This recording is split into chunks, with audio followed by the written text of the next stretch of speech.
Welcome, welcome, welcome.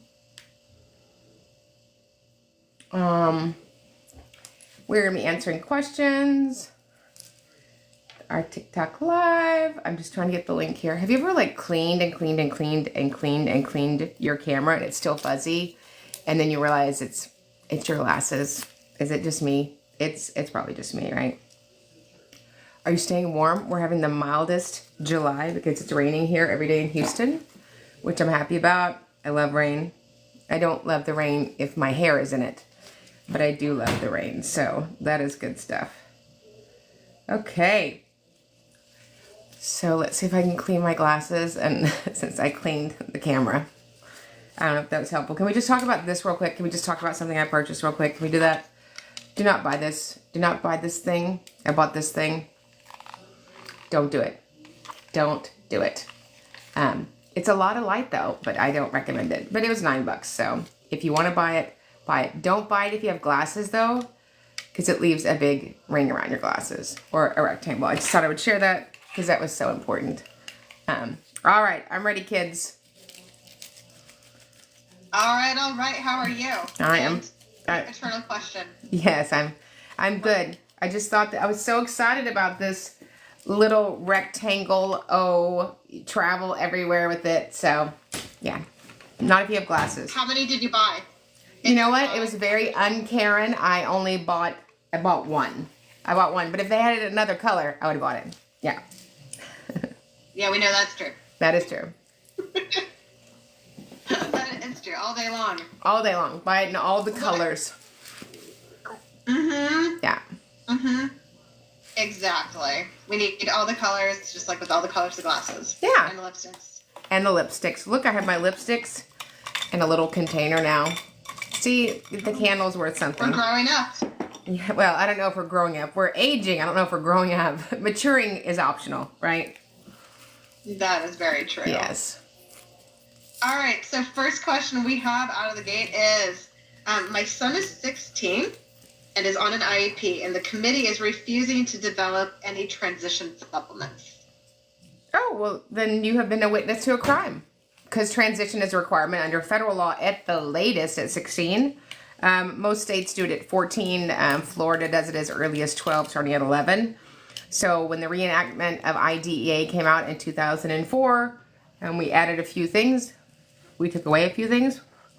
We added transition, we added ESY, and it's a requirement so that they have post-secondary success for gainful employment, independent living, and further education.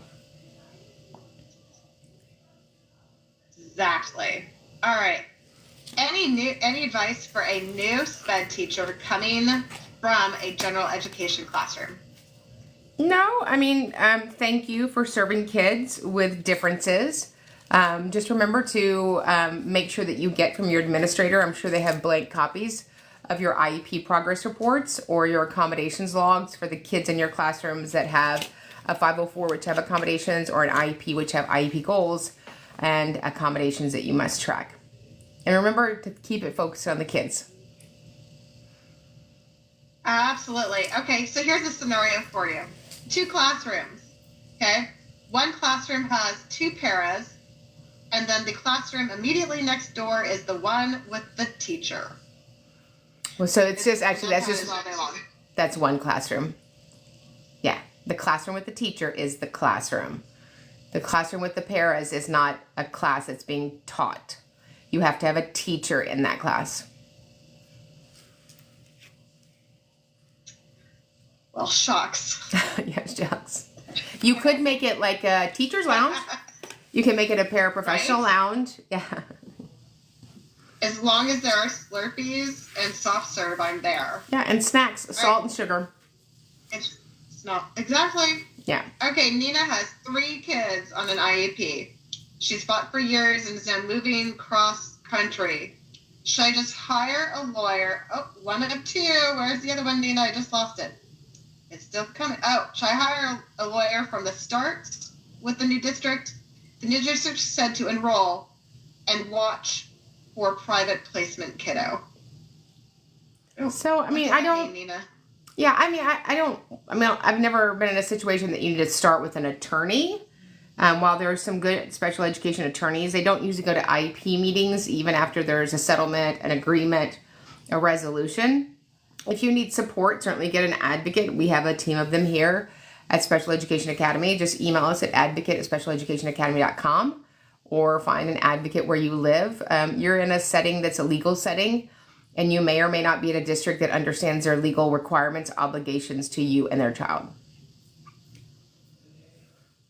All right. Generally, when stud law says without unnecessary delay, how long are we talking about? That's like, how long is a string? Unnecessary. Isn't that subjective? So, I mean, I would say 5-10 business days would be without unnecessary delay as a non-attorney advocate. All right. And then what has Alicia pinned to the top of the screen? What's happening tonight in Academy, and how can people join? Yeah, tonight we're in a series of prior written notice, which is one of the most important components of an IEP that's rarely filled out completely, or meaning it's a federal obligation, and its federal obligation is the same in all states.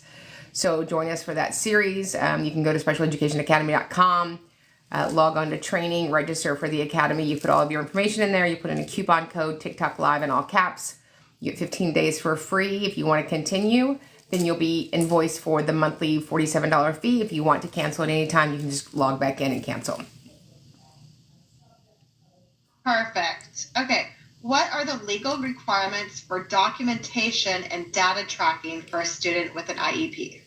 So we're charged with writing an IEP that's to enable a child to make progress, and it's measurable. So at minimum, you should be tracking IEP goals once a week. If it's a behavior goal, certainly reach out to the behavior support team to see about the rate at which they want that tracked. If you're a related service or instructional service provider, then you would track those IEP goals based upon the times that you meet with a student. I want my child with an IEP to stay in kindergarten an extra year, but the team said no. What are your thoughts? So if you have a student who's in kindergarten, whether they have an IEP or not, if you believe that they need to repeat that year, and that's often a conversation I have with my clients, have they met the expectations of kindergarten standards in your state? Have they met them academically, emotionally, functionally, language, all of those pieces? It's a decision between the parent and administration. It's not an IEP decision. Okay, and then we have a question. My daughter has autism. We took the diagnosis to school, and they said they would not accept it educationally. Can you explain the difference between medical and educational? Sure. Medical eligibility means that you have a physician that has said your child meets the DSM-5 criteria for autism. I would certainly use that letter, that evaluation, to ask then the school to do their own educational evaluation in the emotional behavioral space or psychological space for the consideration of autism as an eligibility under IDEA.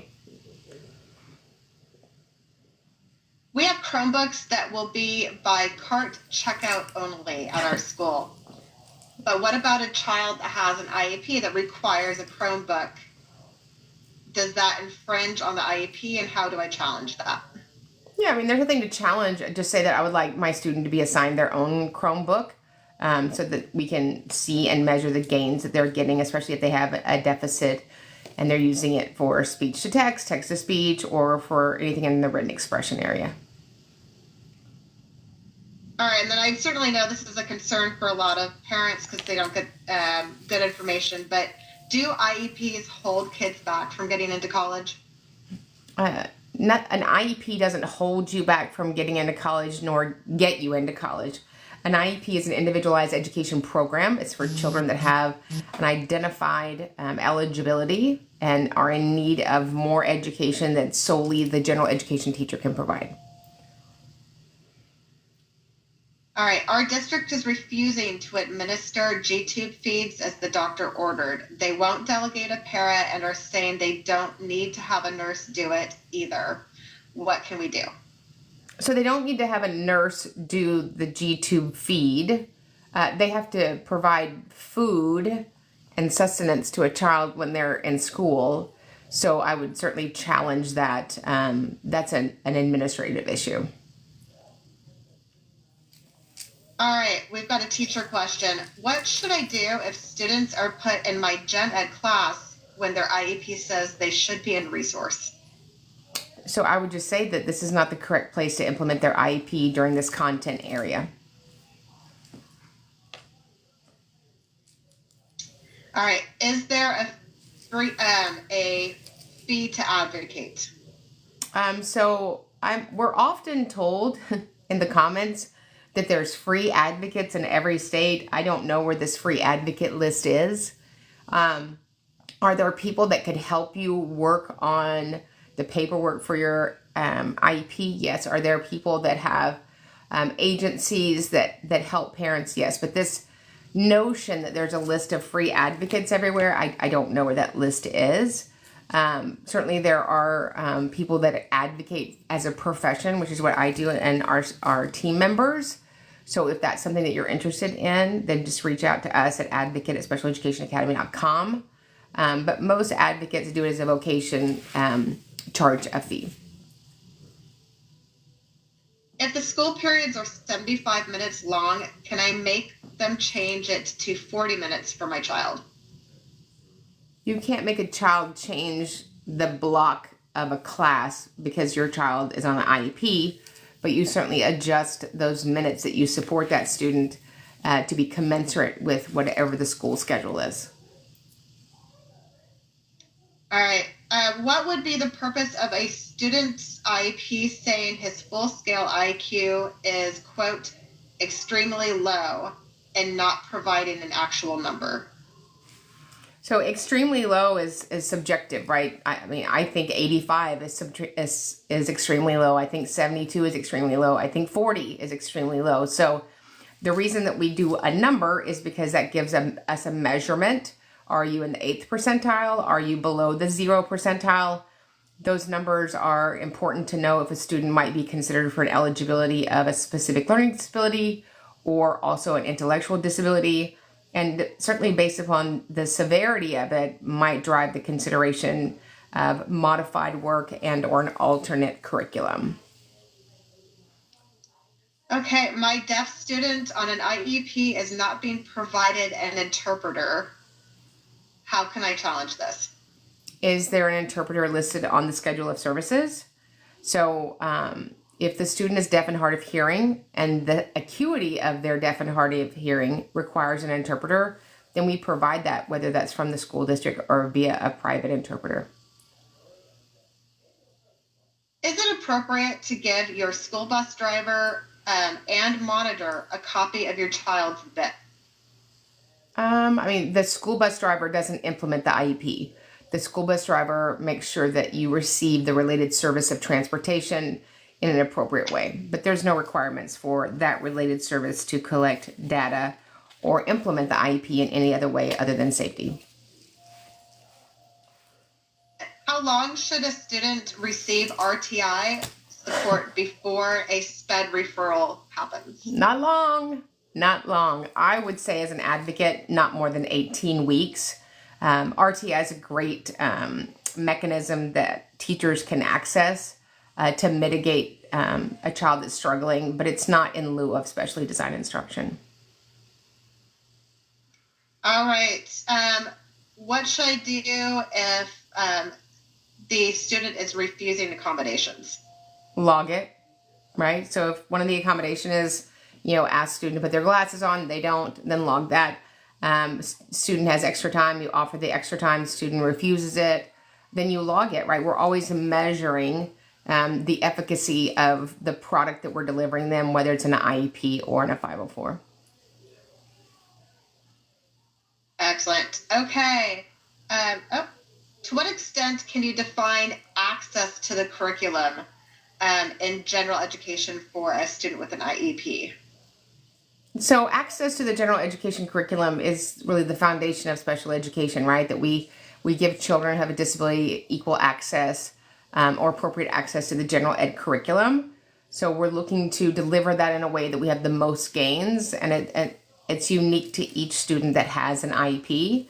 and it's unique by each content area, right? You might have a child that is not struggling in math, but they're struggling in reading. They're not struggling in any academics, but they're struggling socially. They're struggling with language. They're struggling with a sensory disability. So it depends on what their identified disability is and the characteristics of that disability. Okay, here's a good question. If you could change or make a new special education law, what would it be and why? So my new special education law would be, if your district does not follow IDEA, that the superintendent is fired. That would be my special ed law. Yeah. I like it. And that they have to return all their money and their football jersey. Not the jerseys. The jerseys. And the Jumbotron. Yeah. That would be my law. All right. I like it. Mm-hmm. And can I just share something, Christina? So I'm not going to see you fine folks next week because I'm going to be at the Special Education Legislative Summit at the Capitol. So if there's anything you would like for me to tell them in my gentle way, just let me know. And if any of you guys are coming to the Council for Exceptional Children Special Education Law Summit, I would love to see you there. Exactly. Yeah. Are you gonna bring enough snacks? I'm gonna bring enough blazers and hairspray. I hope they have snacks. Do they have snacks at the Capitol? Because, and remember, I just keep reminding myself, do not push the exit door, Karen, even if it would make a good TikTok. I'm not going to do it. Exactly. Yes. Exactly. All right. How long would you give the school to do an amendment meeting to have an OT or speech goals added to the IEP? So, I don't know that we need, when you do a paper amendment, you just agree with the committee that we're going to add this. It could be done in 5 business days. It shouldn't take more than that. Okay. We have parents that want homebound, but not sure if there's a medical concern for the student. So as teachers, how do we have that discussion? Yeah, so the concern is it is punitive for the student to come to school. That might be medical, that might be emotional, that might be a number of things, right? I had a kiddo that didn't have a medical issue that was active. However, he was in, what is it that you call when you're in a medical thing? Some people get placebo, some people get the real medicine. What is that called? In a trial, right? A trial study for medication. He had Duchenne's muscular dystrophy. And we put him on homebound because he was healthy, and we needed him to stay healthy because he would go from Houston to, I think, protocol. So there are times when a child cannot emotionally tolerate school. Academically, it becomes a medical issue. There are onset medical conditions. There are, the doctor says that the time of school is too long. You can be half homebound, half school, or you can be full homebound. How would you go about handling the foreign language credit in high school for a student with a speech disorder? Well, it depends on how severe the speech disorder, but you can always have a LOTE exchange, right? Language, that other language requirement. I find that most children struggle with English. I'm not really sure why all of us had to take a foreign language, OLE. I never used it. I think that I could have done something different for 2 years. But certainly there are options in, the course catalog for your school to swap them out for another class. Yep. Okay, we just had a parent send a request for testing, and the teachers are now back on contract. Does the timeline for testing start now then? The timeline for testing starts when the school days actually start. Okay. Oh. Somebody just wanted to ask, are you going to be there at the law convention? I am going to be at the Special Education Legislative Summit. Are you going to be there? Are they going to be there? I sure hope so, but you've got advice to put on the right lipstick for that. Okay. I will have all of my lipsticks with me at all times. Perfect. Can you explain and give an example of specialized instruction in middle and high school co-taught classrooms? So specially designed instruction means that you're having to take the general ed content that was just taught and adjust it in a way that's accessible, understandable, and moves the ball for the student with a disability. And so there's a million ways that we can do that. It's sort of that secret sauce that special educators provide after the initial instruction has been delivered. Okay, what do you do in states? What do I do in the state of Maine if my child's school cannot find someone to hire for the special education room? Can the school legally just not have a special education teacher? Not legally. So if you cannot provide the IEP in the conformity that we agreed upon it, we need to convene a meeting and talk about out-of-district placement at the expense of the district. Exactly. When you're in Maine and you're down the river. Down the river. Yes. Precisely. If you have a child with visual impairment, would the CVI teacher be included on every goal? No, but most.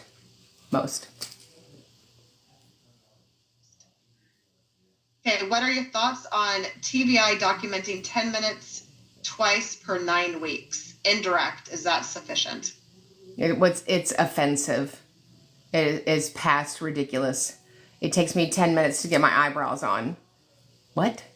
If a student has a vision impairment, I would argue you would be hard-pressed to find that not being their primary disability. So how do you make instructional aids? How do you make instructional materials? Yeah, it's going to be a hard no for me. If you make those noises at the IEP meeting, like, that would be helpful. Yeah. That's right. Yeah. Yes, and then say muffin afterwards. Buttercup muffin. Yeah. Buttercup muffin. A baked good of some A baked good of some sort. Yeah. That's right. Okay, what are your thoughts on self-contained students being released 20 minutes earlier than their peers? It's illegal. What is this, prison? We don't release them. You are bound by law, state law and federal law, to deliver the instructional day. Would you be okay with special ed students coming to school every day 20 minutes late? I don't think so. So you're going to deliver the entire instructional day, or we're going to look at another option. What compensatory education would you want for missed one-to-one services? So I wouldn't put the parameters that it was one-to-one. I would put the parameters that special education wasn't delivered. And so, we have this conversation a lot. You don't ever make the child do the time because adults couldn't do their job. So when the special education schedule of services page, determination of services page is not delivered, it's a denial of FAPE.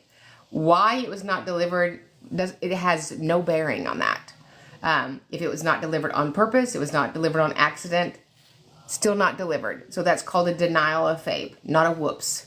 So we asked for a compensatory package to mitigate that denial of FAPE. My child doesn't have enough adults in their classroom and children are getting hurt. What can I do? So that's an administration issue, because primacy for all students in every campus across the United States is safety. You cannot learn if you are not safe. Oh, I got sunglasses. Ooh, and they match my outfit. I like it. Very nice. I love them. Yes. Okay. Parent not looking at data, going off of feelings. Oh. How do you as an advocate handle that? Yeah, so I'm not really sure. when the parents are emotional. Yeah, so I mean, parents are emotional, right? It's your child. I would be concerned for parents that were never emotional. You know, as an advocate, my job is to represent them in the meeting and to give the information to the team in a way that's the most concise, sanitary, and understandable for all parties, that we can write an IEP that we agree upon and that we can deliver. You know, if a parent's really emotional, then I say, you know, my client needs a minute. We're going to take a comfort break and we'll be back in 10 minutes. And if at 10 minutes that's not adequate, I might log back on and say, you know, based upon the events of today, we need to reschedule and look at a time that's more appropriate for all members. All right. Can districts not abide by a caseload cap by considering it, quote, cross-categorical, even if it does not fit the definition?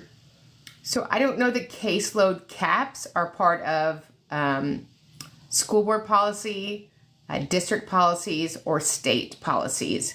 And if they're not, then they're not legally bound by them. But if in fact they are a requirement under some sort of governing entity, then they have to follow it.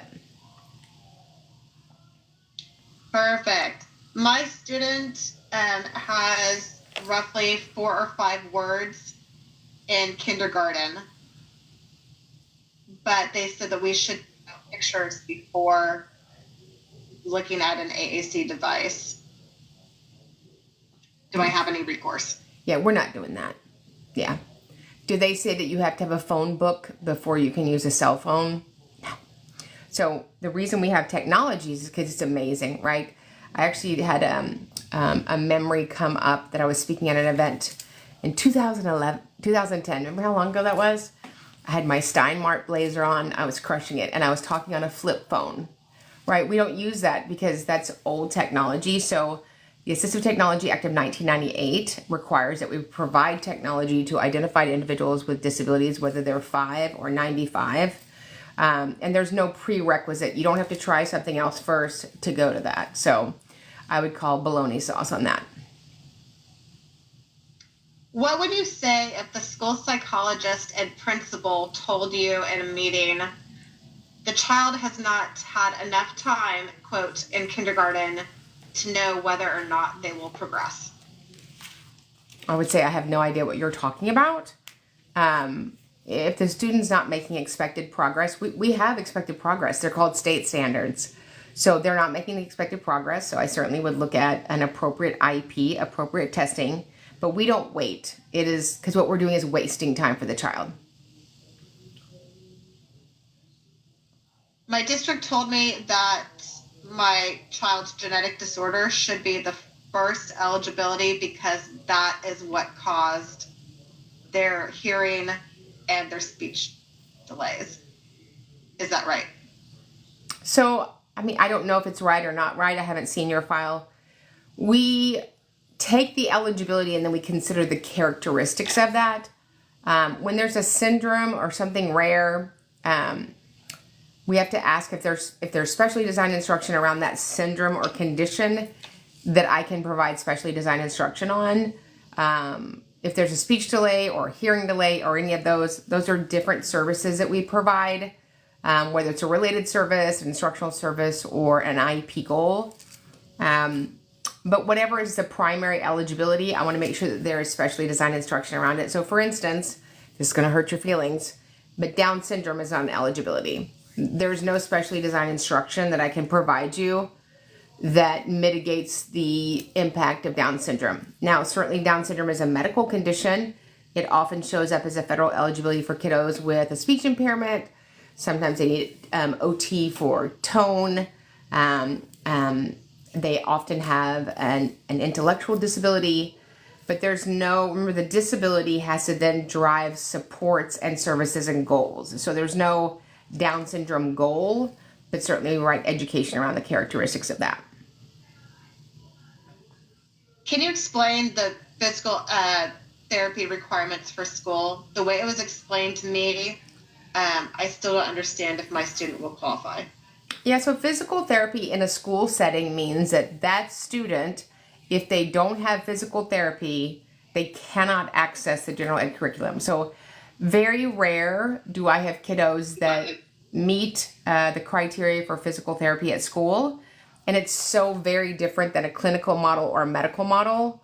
Often the physical therapists for the kids that I serve are working on mobility, working on if they have a stander, they're using a VOCD, they have a voice output communication device, making sure that they're placed right physically. But it's usually one of the lighter services on the IEP document. Can only self-contained students ride the special education bus? No, any student with an IEP can ride the education bus if we deem that it's necessary for them to receive it.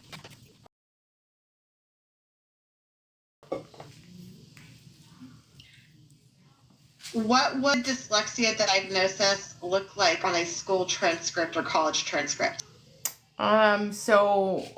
Eligibilities aren't on transcripts. I know many years ago, now in Texas, maybe 8 years ago, there's no indication of it on transcripts anymore at all.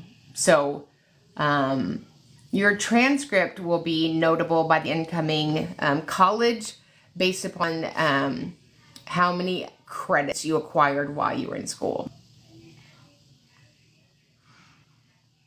Excellent. Just jumped away from me. Okay. What are the options at school if the parent drops their child's IEP, but I feel like it's a serious disservice for the student? So parents have the sole right to provide consent for initial provision of special education and related services, or to revoke consent for those services. And so in all of my thousands of years of doing this, I've had that happen twice, and it was devastating to me. But it is not my decision, it's the parent's decision. Should a parent choose to revoke consent for special education and related services, they also revoke any of those protections and provisions under that document as well. All right, and what is happening in an hour? In an hour, we are having Special Education Academy. We will be in the middle of a series called Prior Written Notice. What you don't get could really impact your child. The requirements really for the school-based members to know what that is, and for parents to know those 7 legal components federally under IDEA. Can an IEP follow students to college, or do they change over to a 504? So neither. So they don't follow you and they don't change over. If you get to college and you believe that you are in need of accommodations, you would go to the disability office and meet with them, and you can lay out a plan of needed accommodations while you're in college. Perfect. And then what should I do as a teacher if I have sufficient data to show that my student needs a one-to-one, but the administration says no, stomps their foot? You got to stomp your foot back. If a child needs a one-on-one, it's impacting their ability to learn and the other student's ability to learn, and sometimes people's safety. So you got to stomp your foot back. And then if in fact that doesn't happen, I might reach out to my teachers union because I believe that it may violate my ethical requirements under my teaching certification. How can I explain to a family that a 504 will work for them just as well as an IEP? Well, I wouldn't be able to explain to somebody that it works just as well because they're two totally different things. So a 504 is the 1973 Rehabilitation Act, and it was a law implemented at the federal level that says if you have a disability, that the entity that you are at, a school, a college, employer, cannot discriminate against you and deny you accommodations based on your disability, right? An IEP is an individualized education program, totally different. It provides additional instruction, sort of like coaching, right? There are kids that need coaching. There are kids that the direct instruction is not enough for them to make progress. So they're two very different things. In all of these years of serving kiddos, I have never, ever, except for maybe 2 or 3 times, realized that a 504 was appropriate for the student I was serving. I have a student with a CVI who is on homebound. The VI teacher has only come twice and isn't sure she's ever seen a light box, doesn't know how they can obtain one. Well, how can I receive appropriate supports? Well, it sounds like you need to first have an appropriate certified teacher of the visually impaired, no matter what your vision impairment is. I certainly would go back to the table and talk about the appropriateness of that instructor providing VI services. Nice. My son came home and said that the teacher put their knee into their back, pressed them against the wall, and held their hands behind their back. They're 6. So is the question, what would I do? What would I do is if anybody did that to my child, I would call Child Protective Services, because the first thing you're supposed to do when you have a child in your classroom is to protect them, and that doesn't mean any of that. All right, and then this question I feel like we get pretty frequently, but how can I get my student tested for dyslexia? Yeah, so I wouldn't ask for dyslexia testing. I would ask for a comprehensive cognitive evaluation in all 7 Gs. The Gs are your brain skills. In that testing, along with formal achievement to include reading, writing, math, LC, and OE, listening comprehension, and oral expression. When you do comprehensive testing in both of those, it will determine if there's a need to consider an SLD or any of the DISs, right? Dyslexia, dyscalculia, dysgraphia, all of the characters. What is the difference between an OHI and an IEP? An OHI is an other health impairment. It is a medical condition that's acute, that's expected to impact an individual for a lifetime and may be treated with medicine. An IEP is an individualized education program. These are really good questions, Christina. This is the Thursday night is really crushing it. It is. Yeah. It is. These people are on fire today. All right. I've got an eloper. Are there grant opportunities to help pay for school fences for the playground? I don't know. I would imagine that's a possibility. I've never written a grant. I've never looked for grant money. There are no legal requirements for fences around playgrounds. I find it very interesting that a lot of schools have a fence around 3 sides. You're missing a side. But anyway, but yeah, certainly look into that. Let us know if there's grant money for that. That would be great to know. Can a student be in a general education classroom with an IEP? Yeah, student can be the valedictorian. They can be in the marching band. They can be on the football team. An IEP does not limit you from accessing things that non-disabled students access.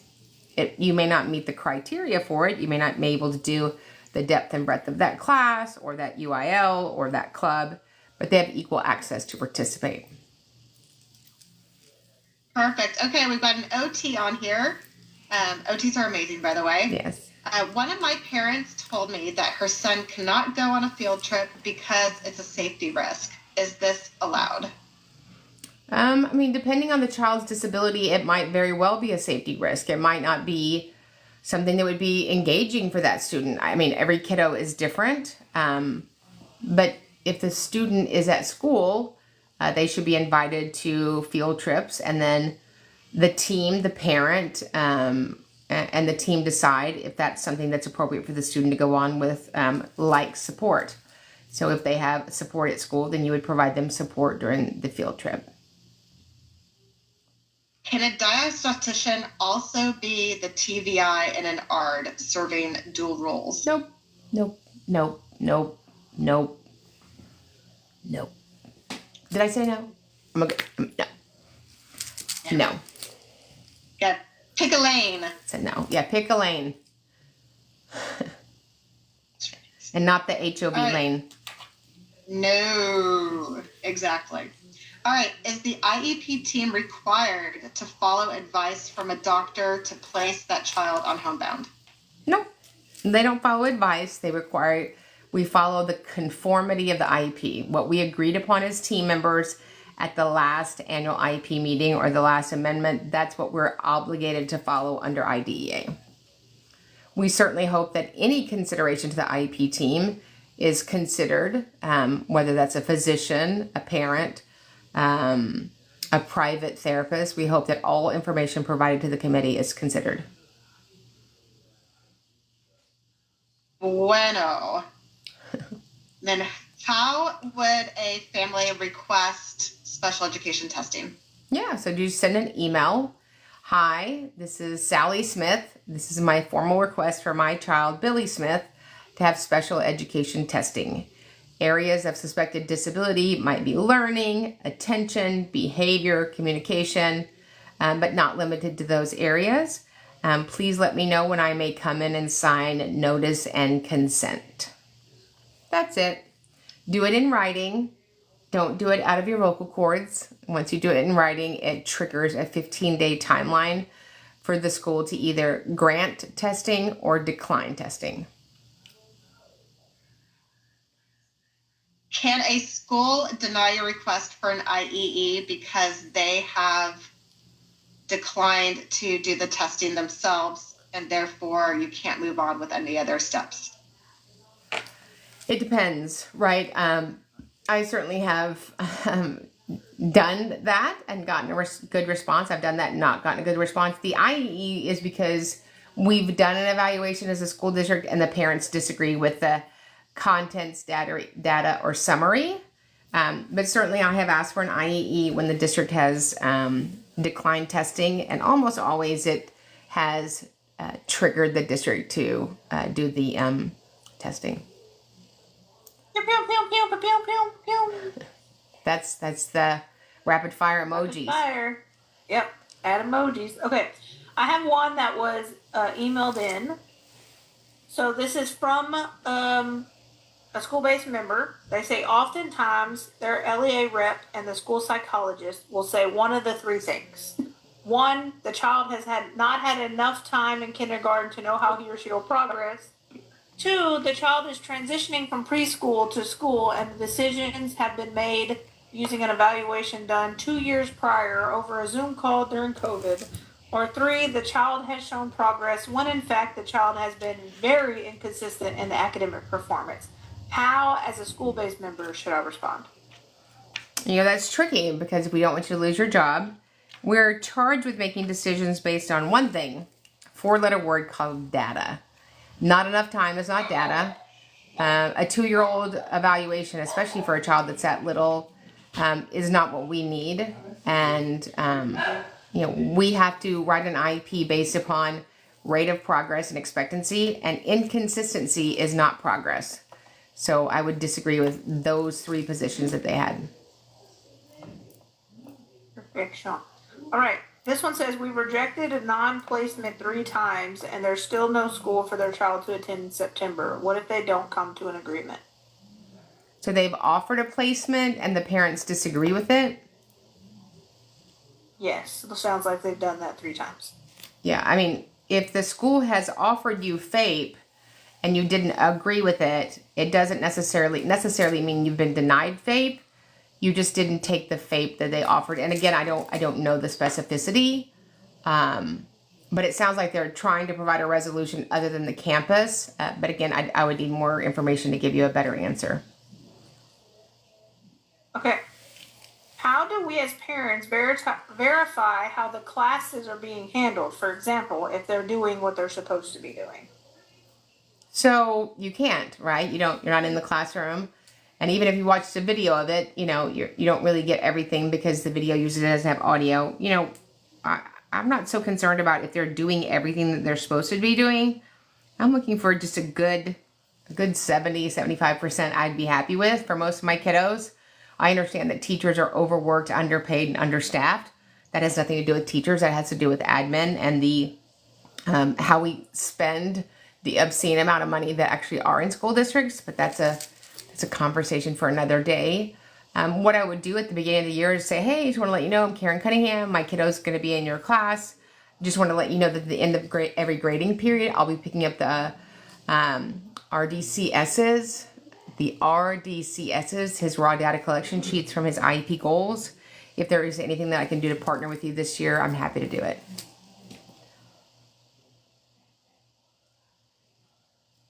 Okay, perfect. I was trying to put my little comment in there. Oh, there it is. Okay, sorry. What if, quote unquote, collecting data is putting the child's life in danger? The child is medically fragile and needs one.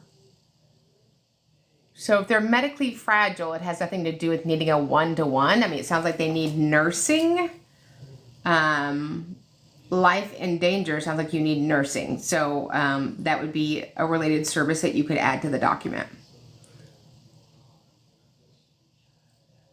Okay, will the school want their own evaluation after receiving a neuropsychological learning evaluation? Almost always. And that's appropriate because you're looking for an educational evaluation. So I would be in agreement with that.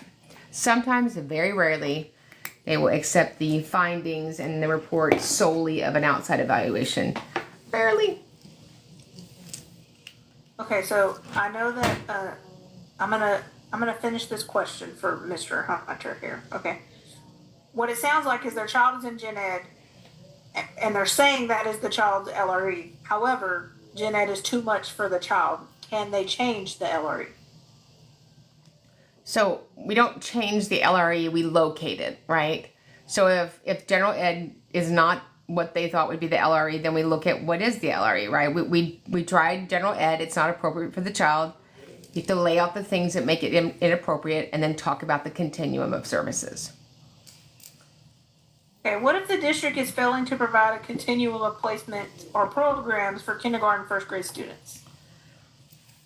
So I'm not really sure what you mean by a continuum of programs for kindergarten, first grade students. So we have to provide general ed, we have to provide self-contained classes, we have to provide behavior programs, we have to provide resource. So unless they're denying you one of those are a continuum of services. And then of course, if there's nowhere that the child could be educated in the entire district, the continuum of services would include out-of-district placement, psychiatric units, ICU, hospitalization, and homebound. Okay, this one is a two-part question. Should you take a child out of school if they need outside therapy? And also, if they are getting tired during the regular school day, would you suggest a shortened day? So I would never suggest a shortened day. I certainly know that there are hard conversations that families need to have. It's their choice, it's not my choice. If you want the IEP implemented, you have to make the student available for the instructional day. If the instructional day is not appropriate, then you have to look at homebound. But I am not on board with people taking their kiddos in and out of class for different therapies. I think that when there's that many therapies, you have to look at, do we pivot and do homebound? Because there's no legal obligation on the school to implement the IEP with fidelity when the school misses blocks of time weekly. Okay, this one is a great question. Their son needs a behavior plan. They all agree. However, between the teacher and the parent, they don't know what to put in the behavior plan. So what do they do? Or you would need a psychologist, a social worker, an LSSP, a licensed specialist in school psychologist, to first do a comprehensive FBA, a functional behavior assessment, look at the needs, and then from that, as all committee members, we write an FBA, a BIP, a behavior intervention plan, to mitigate the acuity of those behaviors. What does SDI look like in the classroom? So what it looks like in the classroom is different for each student in each classroom. I can tell you what SDI is, specially designed instruction, is for a student who is a special education eligible, and the general ed curriculum that is taught from the front of the class solely is not enough for that student to be successful in that classroom. And so they need extra minutes that are assigned to them to work on their IEP goals, make sure that the accommodations are implemented. Okay, we got a follow-up about the behavior plan. Okay. They don't have a school counselor on campus. They're in a small rural school district. So who should they reach out to? So, I mean, they can have it done private. You would have to have some sort of psychologist in the district because they're required to do the emotional behavioral piece of every IEP. Okay, perfect. My son was just approved to start an IEP in September when school starts for his ADHD. Oh, good. Thank you for your labs and pre-recorded videos. They help so much. Oh, good. Awesome. Can the IEP team end an IEP without a parent consent? Can they end it? Yes, they can.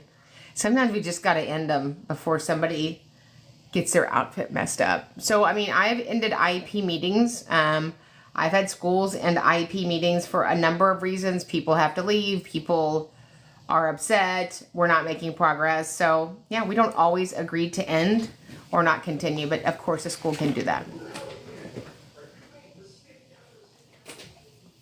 Okay, and let's remind everybody how they can join the academy in about 30 minutes. Yeah, if you go to specialeducationacademy.com, which is there's a pinned video on my TikTok. You can go to specialeducationacademy.com, go to the training tab, and then fill out your information and your credit card information. There'll be a box that says coupon code. In there, you put in TikTok Live in all caps. You won't be charged at that moment. You'll get 15 days for free. We have hundreds of hours of archived trainings on there that you can access also. And then we go live once a week training on federal law, the application of the law, the letter of the law, and the spirit of the law. And then we open it up for all your questions. If after 15 days you decide it's not for you, you just go in and you cancel your membership. And if you want to rejoin, we'll see you again. Okay, perfect. How are IEPs implemented when you're homeschooling? So homeschool is not covered under an IEP. If you are homebound, an IEP is required to deliver that if they're a special education student, although you can get homebound if you're general ed 504 or an IEP. But there's no, if you choose to unenroll your child from school and homeschool them, there are no IEPs that go out there. Okay, should we be informed if the people involved in the IEP are no longer a staff member? No. I mean, that'd be a lot of informing, right? We have a lot of transition in education, whether it's moving to a lateral room, whether being promoted, whether they're moving. But yes, we are required to implement the IEP with the needs in the IEP, but it's not bound by certain staff members. Okay, perfect.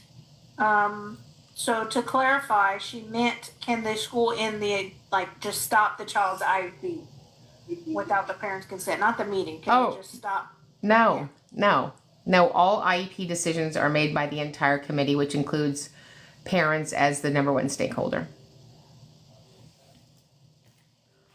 Okay, so how do you go about getting a nurse for your child when they say that they have to collect data? However, your child has severe allergies and he cannot even touch surfaces that could have trace amounts of his allergen.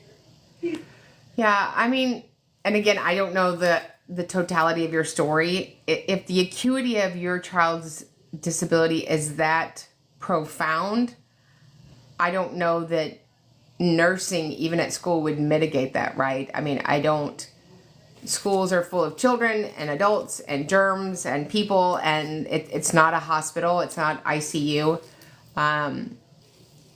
Nursing is for things that have to be implemented daily for the child to be sustained, right? Certain kinds of feeding, checking your levels, oxygen, delivering multiple times a day of medicines. And so that is predicated because we have doctor's orders that are delivered to the school saying that they cannot access the school grounds without nursing. All right. Oh, look, this one says, "You are wonderful. You helped us just listening. Our daughter is now at a new out-of-district placement." Oh, good. That's awesome. Okay, how do you request testing in a rural high school?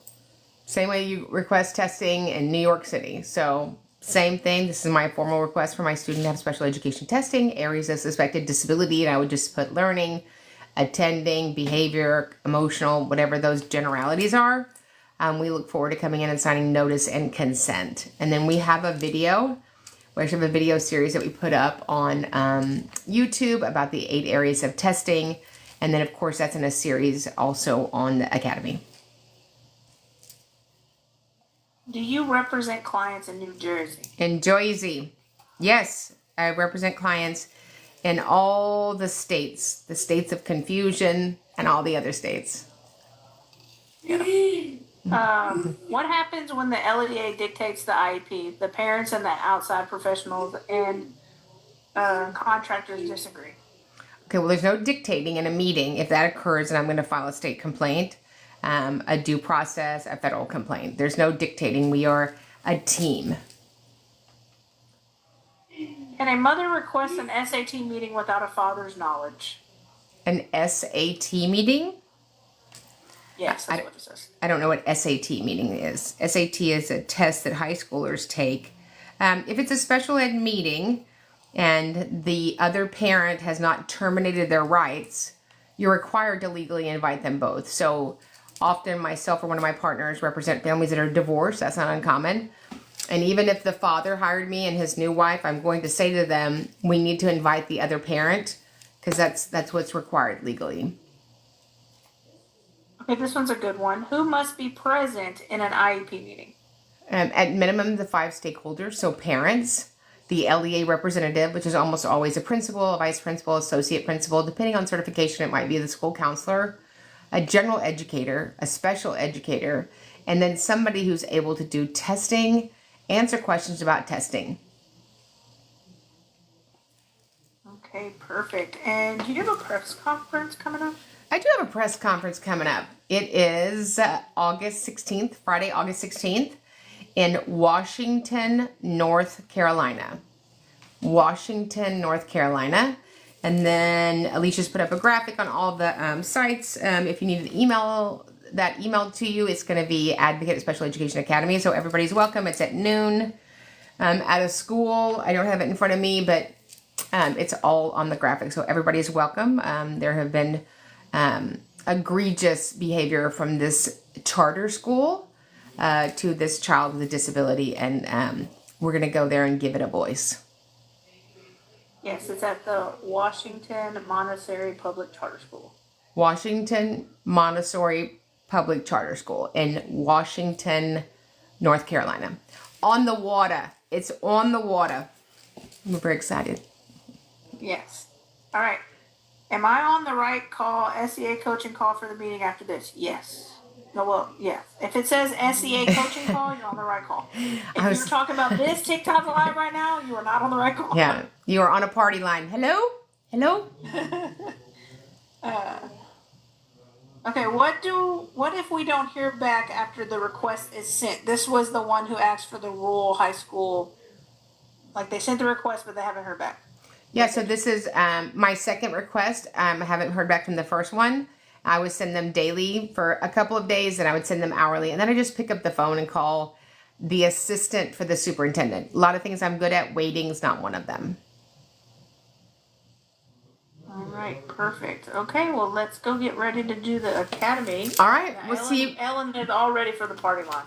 Yes, the party line. Yes, 1977 in Dripping Springs. You'd pick up and go, "This is Bobby. Hang up, Karen, before I call your mother." Yeah, that's how that went down.